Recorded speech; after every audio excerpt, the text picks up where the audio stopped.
Bonsoir, chers auditeurs du soir. Ce soir, je vais vous conter l'histoire d'un phare oublié, battu par les vents et le sel, perché sur une côte sauvage. Quel secret dissimule ce lieu que les habitants préfèrent éviter à la nuit tombée? Installez-vous confortablement. La mer monte, et avec elle, les mystères du vieux phare de la crique. Je vous souhaite une bonne écoute. Ernest.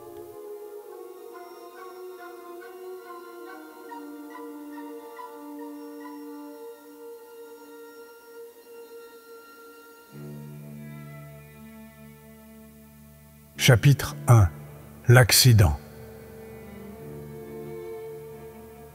Claire Delaunay vivait son pire cauchemar éveillée. Ce jour-là, tout s'était enchaîné trop vite. Un bruit sourd dans la maison, un silence anormal, puis la découverte de Lucas, son fils de 5 ans, inerte dans l'eau trouble de la petite piscine du jardin. Ses mains tremblaient encore en repensant à ce moment. L'eau s'écoulait entre ses doigts alors qu'elle tentait désespérément de le sortir de là, hurlant son prénom. Ses cheveux blonds ruisselaient, collés à son visage, ses lèvres bleuies restaient closes, impassibles. Elle avait tenté le bouche à bouche, comprimé son frêle thorax, supplié l'univers tout entier de lui rendre son enfant. Mais il n'y avait plus rien à faire. Lucas était parti. Après l'arrivée des secours, le monde était devenu flou. Elle avait répondu aux questions mécaniquement, sans comprendre. Où était-elle quand c'était arrivé? Pourquoi Lucas était-il seul dehors? Elle n'avait pas de réponse. Elle avait simplement levé les yeux vers son bureau à l'étage, sa machine à écrire encore allumée. Sa faute, son foutu travail, son roman qui lui semblait désormais dérisoire. Après cela, plus rien n'avait été pareil. Son mari, Marc, oscillait entre le mutisme et les reproches voilés. Leur appartement parisien était devenu un mausolée, hanté par l'absence. Les jouets de Lucas restaient à leur place, immobiles et froids, comme des souvenirs qu'elle n'avait pas la force de ranger. Puis, un soir, Marc était parti. « Je ne peux plus, Claire », avait-il murmuré, fatigué. « Tout me rappelle Lucas. Toi aussi. » Elle n'avait pas essayé de le retenir. À quoi bon? Ils étaient tous les deux en ruine. 1 an après le drame, Claire errait toujours dans un présent brumeux. Les pages blanches s'accumulaient. Son éditeur la relançait en vain. Son regard creusé reflétait son insomniaque culpabilité. C'est alors qu'elle prit sa décision. Elle devait fuir. Quitter Paris, quitter cette prison de souvenirs, trouver un endroit où l'air serait différent, où le vent balayerait les images qui la hantaient. Elle trouva un vieux cottage isolé sur la côte bretonne, près d'un phare oublié, le phare de la vieille crique.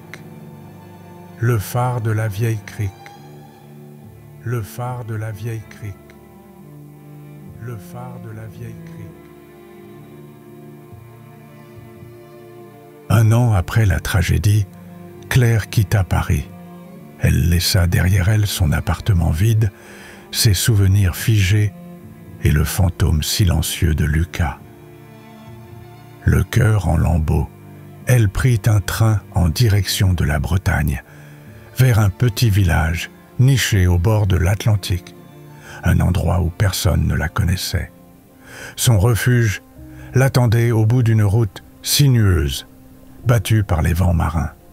Une maison ancienne, à la façade usée par le sel, perchée face aux flots déchaînés.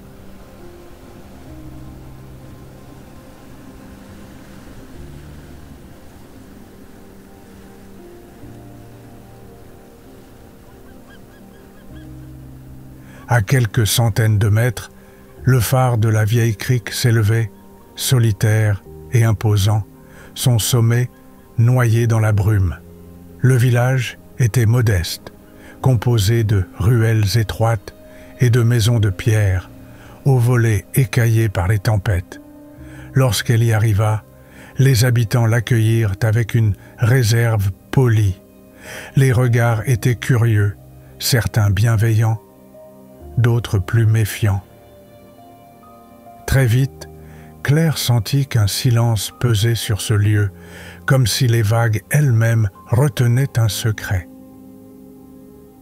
Elle trouva une petite épicerie où la propriétaire, une femme aux cheveux blancs et au tablier bleu, lui adressa un sourire fatigué.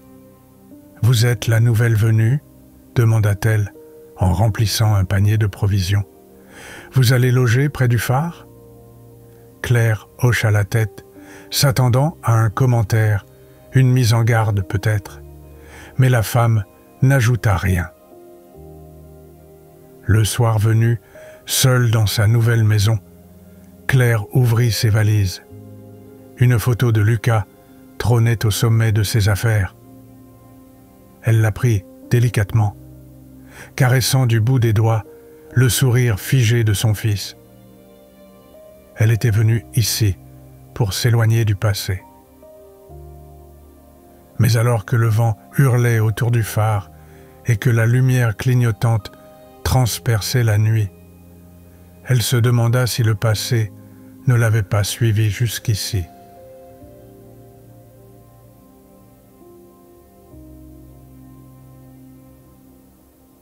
Chapitre 2 : La rencontre. Claire s'était aventurée sur la plage au crépuscule. La lumière dorée s'éteignait doucement derrière l'horizon, projetant des ombres longues sur le sable humide. Elle marchait pieds nus, laissant les vagues caresser ses chevilles, comme une douce consolation après tant de mois de solitude.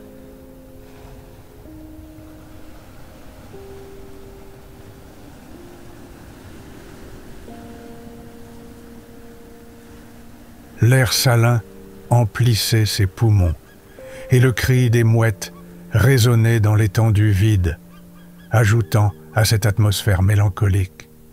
Elle s'était toujours sentie attirée par la mer, mais ce soir-là, quelque chose semblait différent, comme si l'océan lui-même portait un secret. C'est là qu'elle l'aperçut pour la première fois. Un homme se tenait près du phare, immobile, scrutant la mer avec une intensité étrange. Grand, à la carrure solide, il portait un manteau sombre battu par le vent. Ses cheveux noirs tombaient légèrement sur son front, et ses traits étaient marqués par la fatigue, ou peut-être par le poids d'un passé inconnu. Son regard, lorsqu'il se posa sur elle, était empreint d'une douceur inattendue, contrastant avec son allure solitaire. Un frisson parcourut Claire. « Vous êtes la nouvelle venue, n'est-ce pas ?» lança-t-il d'une voix grave. Claire hocha la tête, surprise de l'évidence de sa présence. « Oui, je viens d'arriver. Je loge près d'ici, » répondit-elle, hésitante. Il s'avança de quelques pas, une lueur d'intérêt dans les yeux. « Je suis Julien Morel, le gardien du phare. » Le vent soufflait fort autour d'eux, mais Claire n'entendait plus que sa voix. Il y avait quelque chose dans sa présence qui la rassurait. Ils échangèrent quelques mots, des banalités sur le village, sur l'océan. Et elle se surprit à sourire pour la première fois depuis longtemps. Elle n'aurait jamais pensé pouvoir ressentir un instant de sérénité aussi vite après tout ce qu'elle avait vécu. Julien semblait deviner ses tourments sans qu'elle ait besoin de les exprimer. Il parlait peu, mais chaque mot semblait peser. Comme s'il savait exactement ce qu'il fallait dire pour lui apporter un semblant de réconfort. Alors qu'elle s'apprêtait à lui poser une question, une bourrasque de vent souleva son écharpe, la faisant virevolter dans l'air. Julien tendit la main et l'attrapa avec une aisance surprenante. « Vous devriez faire attention. Les vents ici sont imprévisibles, » dit-il avec un sourire fugace. Claire le remercia d'un signe de tête, troublé par l'étrange sensation qui l'envahissait, comme si cette rencontre n'était pas un hasard. Mais ce fut le lendemain, lorsqu'elle mentionna sa rencontre aux habitants du village, qu'un silence étrange s'abattit autour d'elle. Julien Morel, répéta l'épicier, l'air troublé. « Ah, je ne savais pas qu'ils avaient enfin trouvé un nouveau gardien pour le phare. » La femme de l'épicier, qui arrangeait des fruits derrière le comptoir, se retourna et haussa les épaules. « J'avais entendu dire que la mairie avait passé une annonce dans les autres communes pour trouver un nouveau gardien. C'est une bonne chose s'ils ont enfin trouvé quelqu'un, » renchérit l'épicier, depuis le temps qu'il était laissé à l'abandon.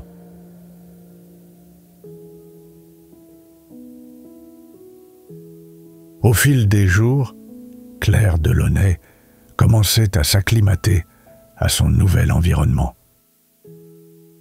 Loin du tumulte de la ville, le rythme de vie était plus apaisé, bercé par le ressac des vagues et l'air salin qui emplissait ses poumons. Ce cadre, en apparence idyllique, semblait lui offrir une forme de répit, mais une nuit, une sensation oppressante la tira brusquement de son sommeil. Le silence de la maison était total, à peine perturbé par le vent sifflant à travers les fenêtres. Pourtant, elle aurait juré avoir entendu un bruit, un léger cliquetis, comme un objet roulant sur le parquet du couloir. Le cœur battant, elle resta un instant immobile, tendant l'oreille. Rien, juste le murmure lointain des vagues s'écrasant contre les rochers du phare de la vieille crique. Elle secoua la tête et se força à se rendormir, mettant cela sur le compte de la fatigue et du stress du déménagement. Mais le lendemain matin, un détail la troubla. Un petit bateau en bois, le jouet préféré de Lucas, trônait sur la table de la cuisine. Elle était certaine de l'avoir laissé dans sa valise, qu'elle n'avait même pas encore déballé. Un frisson lui parcourut l'échine. Était-ce son esprit qui lui jouait des tours? Les jours suivants, d'autres événements étranges se produisirent. Des chuchotements indistincts semblaient glisser entre les murs. Un courant d'air inexpliqué referma brusquement une porte derrière elle, alors qu'elle se trouvait seule dans la maison. Une fois, en sortant de la salle de bain, elle trouva la buée sur le miroir, troublée par des traces irrégulières, comme si quelqu'un y avait passé une main tremblante. Elle se força à rationaliser. Le bruit du vent, le froid de la maison mal isolée, l'angoisse qui distordait sa perception. Pourtant, une nuit, alors qu'elle feuilletait un vieux carnet sur son lit, une voix ténue se glissa jusqu'à elle. « Maman !» Son souffle se coupa net. Son cœur cogna dans sa poitrine.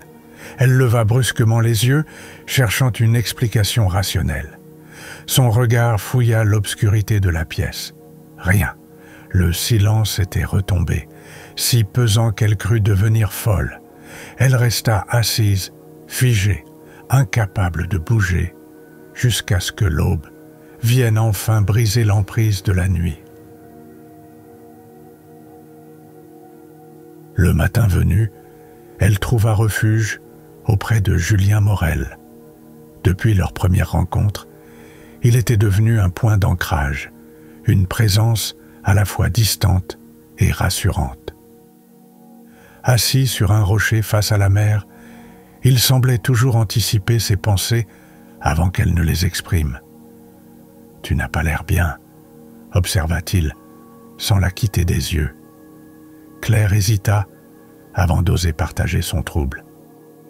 « J'ai l'impression que quelque chose ne va pas dans cette maison, comme si je n'étais pas seul. » Julien ne répondit pas tout de suite. Son regard se perdit un instant vers l'horizon avant qu'il ne murmure « Parfois, les âmes tourmentées s'accrochent aux endroits qu'elles ont aimés. » Un frisson parcourut Claire pensant encore à ce drame. Julien avait-il raison? Est-ce que son fils lui en voulait de l'avoir négligé pour son travail?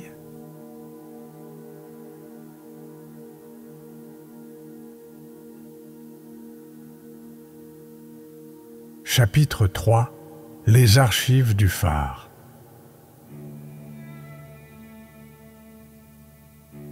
Le matin était gris et humide lorsque Claire poussa la porte de la mairie.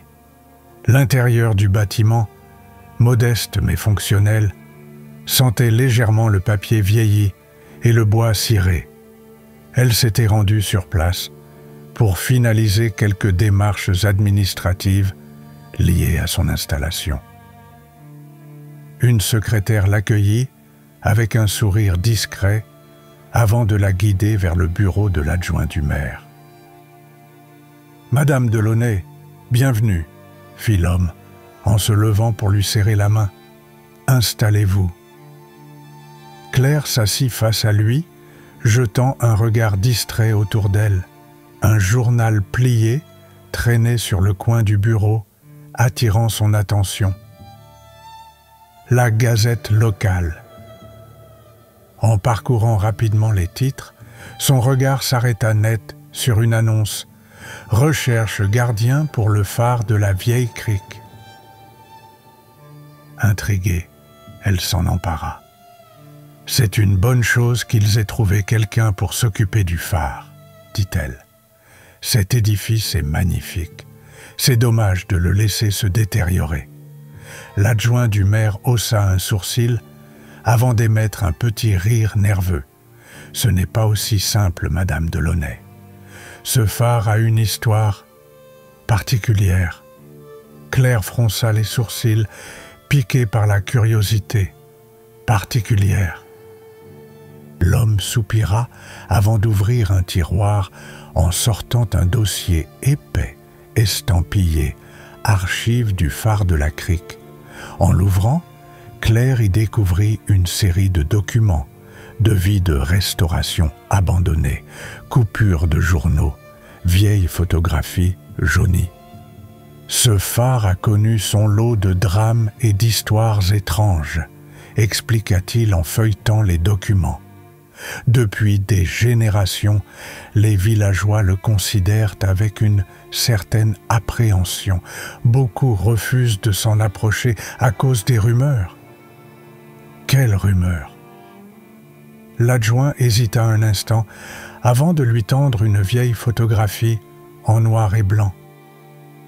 Claire la prit délicatement, découvrant une image du phare à son apogée.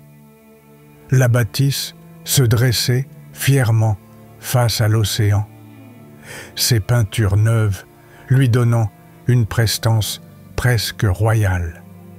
Mais ce ne fut pas le phare qui retint son attention. Au pied de l'édifice, une silhouette se dessinait. Un homme, debout face à l'objectif. Claire fronça les sourcils. Quelque chose dans son allure lui était étrangement familier. Son regard se posa sur le pull qu'il portait, reconnaissable entre mille avec ses motifs distinctifs. Un frisson la parcourut. « Qui est cette personne sur la photo ?» demanda-t-elle d'une voix plus basse qu'elle ne l'aurait voulu. L'adjoint ne releva pas son trouble et répondit naturellement « C'est Morel ». Claire cligna des yeux, déconcertée. « Le père de Julien ?» L'homme fronça les sourcils, ne comprenant pas sa question. « Non, c'est Julien Morel lui-même. » Claire sentit son souffle se couper. Mais Julien vit actuellement dans le phare, affirma-t-elle avec précipitation. L'adjoint du maire lui adressa un regard perplexe avant de secouer doucement la tête. « Ah, ça, ce sont les rumeurs du village. Mais non, Julien Morel a été le dernier gardien du phare. Il y a 50 ans. Certains disent que son esprit erre encore là-bas. Le sol sembla se dérober sous les pieds de Claire. Son esprit s'emballa. Avait-elle réellement parlé à un fantôme? Était-elle en train de sombrer dans la folie? Et ses manifestations dans sa maison? Étaient-elles liées?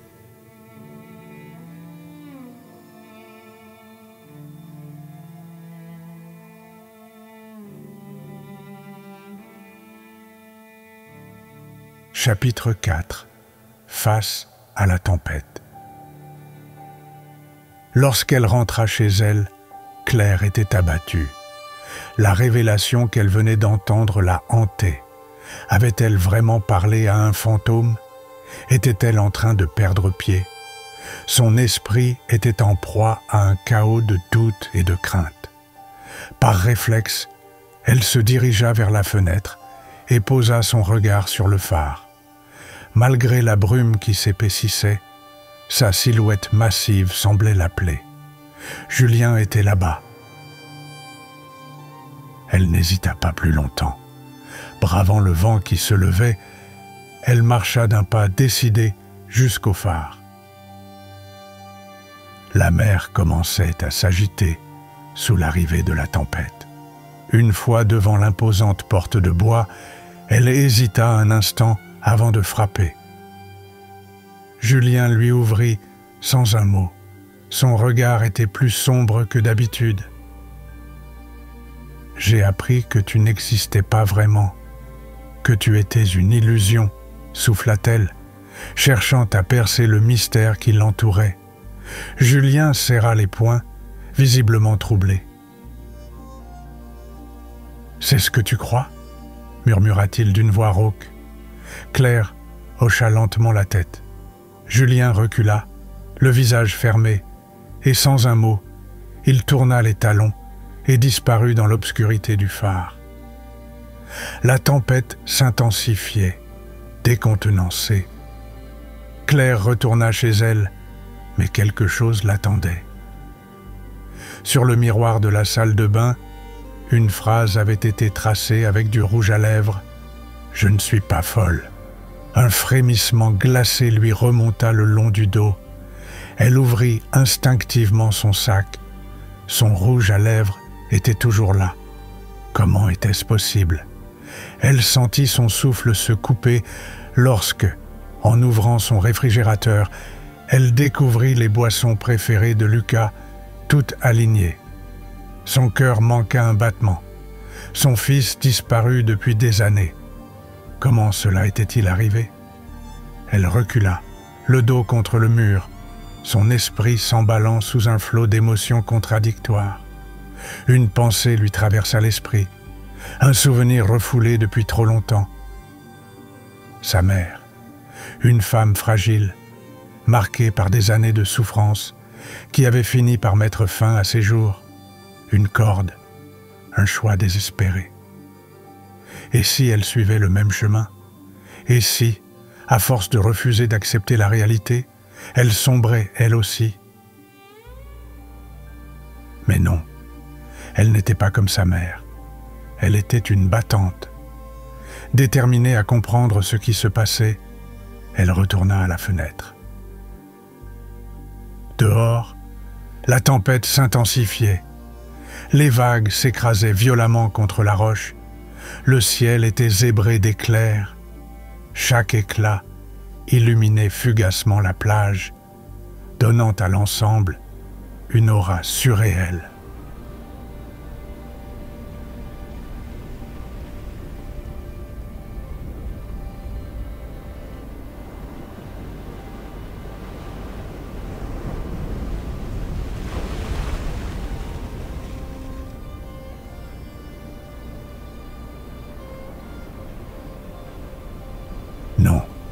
Elle n'avait pas inventé Julien. Elle n'aurait pas pu deviner son nom ni son histoire. Résolue, elle s'emmitoufla dans son manteau et quitta la maison. La pluie battait son visage alors qu'elle traversait la plage pour rejoindre le phare. Elle poussa la porte et fut immédiatement frappée par l'étrange acoustique du lieu.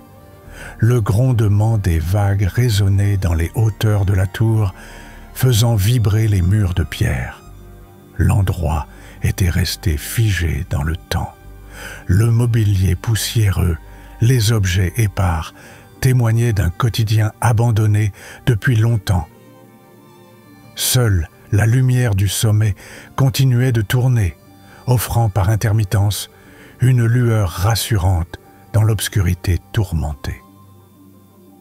Elle grimpa les marches en colimaçon, son regard scrutant chaque recoin.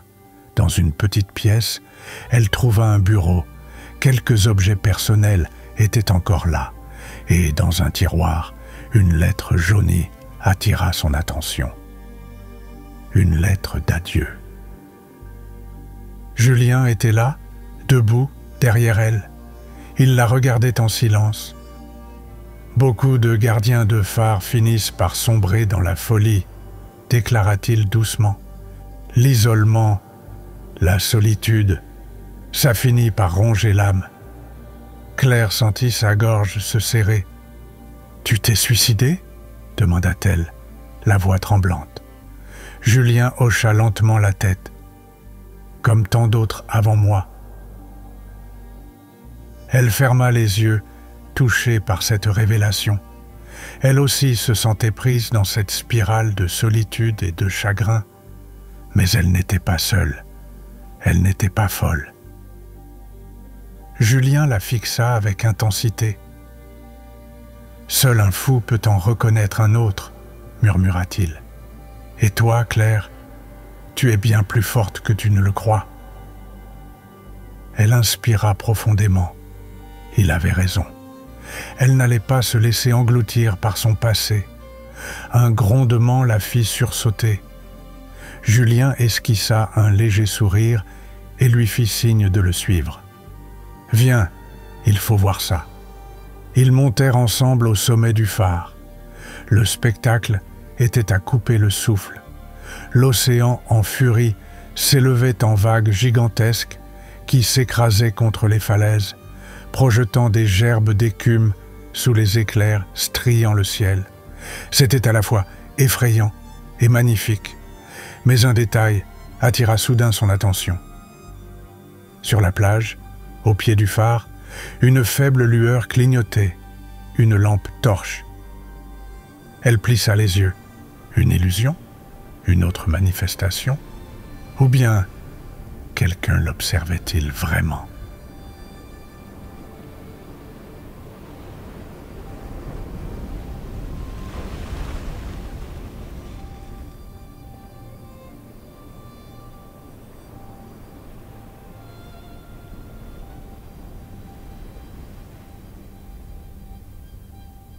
Chapitre 5.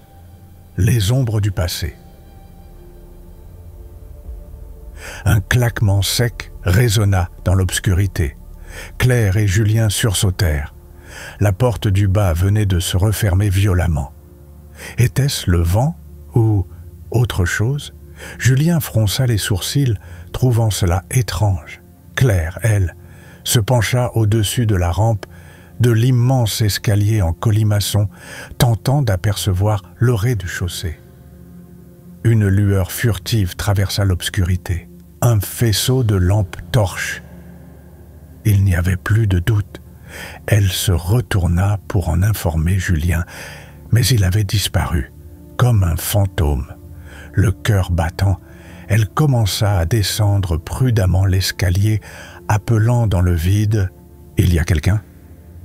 Seul le grondement des vagues résonna dans la pénombre. Son pied glissa sur une marche humide et elle faillit tomber, se rattrapant de justesse à la rampe. Une voix ténue s'éleva à son oreille. « Sois prudente !» Elle frissonna. C'était la voix de Julien. Plus bas, Elle perçut des murmures indistincts. Une voix masculine, une autre féminine. Son cœur s'emballa. Quelque chose clochait. Elle tenta une nouvelle fois d'interpeller. « Qui est là ? Je vous ai entendu. » Aucune réponse. Arrivée à mi-chemin, elle s'arrêta devant la petite pièce de vie. Une faible lueur y vacillait. Elle entra lentement et avança vers une bougie posée sur le bureau. La flamme dansait doucement. Claire tendit la main. Un choc violent derrière la tête. Le monde bascula dans le néant.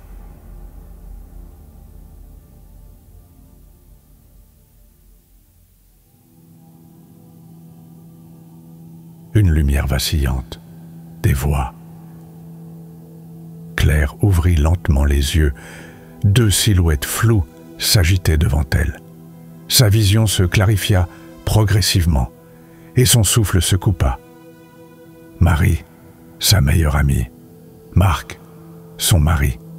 Elle tenta de bouger, mais ses poignets étaient attachés à la rampe de l'escalier. « Mais que faites-vous là ? Pourquoi je suis attaché ?» Marc se tourna vers elle, un sourire mauvais sur les lèvres, une corde entre les mains. « Coucou, mon ange, j'espère que je ne t'ai pas fait trop mal. » « La pauvre puce, tu lui as fait bobo, » ricana Marie. Claire comprit. Tout s'imbriquait. Marc lui reprochait de ne pas l'avoir aidé financièrement lorsqu'il avait perdu sa société. Marie, elle avait toujours eu des doutes sur elle. Son intuition ne l'avait jamais trompée. « On comptait sur toi pour t'effondrer comme ta mère, » expliqua Marc, sa voix mielleuse. « Tu devais finir par te supprimer toute seule. Mais Marie a eu raison. Tu es plus solide qu'on ne le pensait. » Marie acquiesça. On a tout tenté. Des manifestations, des illusions. Mais non, tu es coriace. Le regard de Claire s'agrandit. Ils avaient tout orchestré. Et puis, ce soir, quelle aubaine! Une femme qui, rongée par le deuil, met fin à ses jours dans le phare. Une pendaison tragique. L'histoire parfaite. Marc passa la corde autour de la rampe et fit un nœud. Marie détacha Claire et la poussa vers lui, un pistolet braqué sur elle. « Avance !» Claire tenta de résister, mais la poigne de Marc était ferme. Il passa la corde autour de son cou. Un murmure résonna dans l'air. « C'est comme ça que tu traites ta meilleure amie, Marie ?» Marie sursauta violemment et tourna la tête. « Tu as entendu ?»« Quoi ?» grogna Marc. « Une voix, là, juste à côté de moi. » Un frisson la parcourut. Elle sentit une pression glaciale sur son épaule. Son teint vira au blanc. Elle lâcha le pistolet d'un geste paniqué. « J'ai senti quelque chose !» cria-t-elle. « Je ne veux plus rester ici, c'est hanté. » Elle recula précipitamment, s'apprêtant à fuir. Mais alors qu'elle s'éloignait, son bras se leva brusquement, comme tiré par une force invisible. La détente du pistolet fut pressée, le coup partit. Marc s'effondra, touché à l'épaule. Marie, terrifiée, lâcha l'arme et descendit les marches à toute vitesse, disparaissant dans la tempête. Marc grogna de douleur, il se redressa, la rage dans les yeux. « Je vais en finir avec toi autrement », souffla-t-il en attrapant Claire. Il lui passa de force la corde autour du cou, prêt à la pousser dans le vide. Mais alors qu'il s'apprêtait à la précipiter dans l'escalier, la corde se détacha d'un côté, tombant mollement au sol. Marc, furieux, hurla. « Pas grave, ce sera une simple chute. » Il la souleva sur son épaule et grimpa les marches du phare. Lorsqu'ils arrivèrent en haut, il sortit sur la plateforme. La tempête était déchaînée. Il se dirigea vers la rambarde, prêt à jeter Claire. Puis il vit son reflet dans la vitre du phare. Il n'était pas seul. Derrière lui, une silhouette se dressait. Julien. Marc se retourna brutalement. Mais l'image était bien réelle. Il regarda de nouveau la vitre et vit la corde autour de son propre cou. Un froid intense l'envahit. Il voulut la retirer, mais ses mains tremblaient. Puis il sentit une force le soulever du sol. Il se débattit, mais Julien le tenait. « Non, non !» D'un geste sec, Julien le projeta au-delà de la barrière. Marc hurla une dernière fois avant de disparaître dans la nuit. Le choc contre les rochers fut couvert par le grondement des vagues. La tempête effaça son corps, l'engloutissant sous l'écume. Claire, le souffle court, saignait de la tête. Elle s'agrippa à la rambarde, les jambes tremblantes. Elle avait failli subir le même sort. Julien apparut devant elle et s'agenouilla doucement.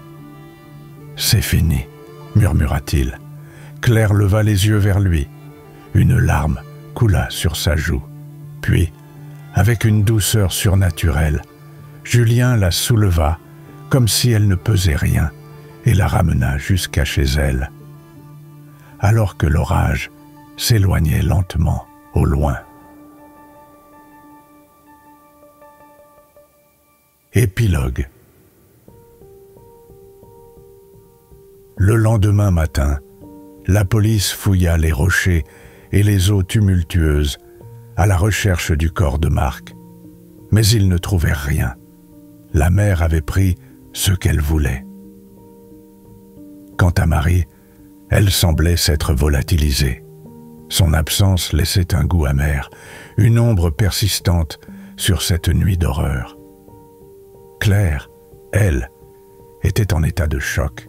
Une bande de tissu couvrait la blessure sur sa tête, vestige du cauchemar qu'elle avait vécu. Pourtant, elle tenait bon, comme toujours. Quelques jours passèrent. Après le chaos, le calme. Le soleil perça à nouveau les nuages, illuminant le phare et la côte sauvage d'une lumière dorée. Le vent marin apportait un souffle de renouveau, lavant peu à peu les stigmates des jours passés. Elle se tenait près de la fenêtre de son salon, un téléphone à la main. Son éditeur était en ligne. « Je vais rester ici pour écrire », annonça-t-elle d'une voix sereine. « Finalement, cette maison m'apaise. » Elle sourit en observant le paysage grandiose qui s'étendait devant elle, le phare dressé fièrement face à l'océan. « Et j'ai trouvé le thème de mon prochain roman. » Quelques heures plus tard, Claire marcha en direction du phare. Julien était là, comme toujours, l'attendant pour leur habituelle promenade le long de la côte sauvage. Avec le temps, elle redonna aux habitants du village la confiance qu'ils avaient perdue en ce lieu. Peu à peu, le vieux phare n'était plus perçu comme un vestige hanté du passé, mais comme un symbole de persévérance et de résilience. Grâce aux ventes de son livre, Le vieux phare de la crique, Claire finança la restauration de l'édifice. À nouveau, sa lumière guida les marins, illuminant la mer et veillant sur la côte. Et chaque soir, lorsqu'elle levait les yeux vers le sommet du phare, elle savait que Julien n'était jamais bien loin.